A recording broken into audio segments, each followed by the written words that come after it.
लालची औरत। किसी गांव में एक ब्राह्मण रहता था। एक बार वह बीमार पड़ गया और उसकी मौत हो गई। उसके मरने के बाद उसकी पत्नी अकेली रह गई। घर चलाने के लिए कमाई का कोई साधन न बचा। ब्राह्मण की पत्नी मजदूरी करके अपना पेट पालने लगी। मरने के बाद ब्राह्मण ने एक सुनहरे हंस के रूप में जन्म ले लिया।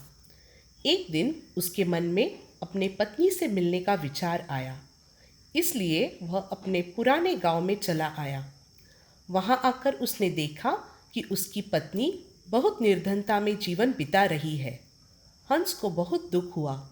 वह अपनी पत्नी के पास आया और बोला, मैं तुम्हारा पति हूँ। मुझसे तुम्हारी निर्धनता देखी नहीं जाती। मैं हर दिन तुम्हें एक सोने का पंख दूंगा। तुम उसे बेच दिया करो और बदले में मिलने वाले धन से अपनी ज़रूरतें पूरी कर लिया करो। इस बात से उसकी पत्नी बहुत खुश हुई। अब हंस अपनी पत्नी को हर दिन एक सोने का पंख देने लगा। पत्नी जल्द ही धनी हो गई। एक दिन ब्राह्मण की पत्नी ने सोचा कि क्यों ना मैं इस हंस के सोने के सब पंख एक साथ निकाल लूं।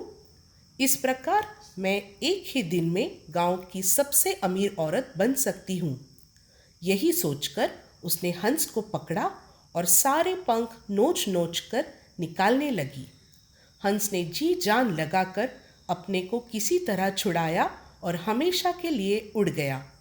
लालची औरत अकेली रह गई और उसके पास फिर से आमदनी को कोई साधन न रहा।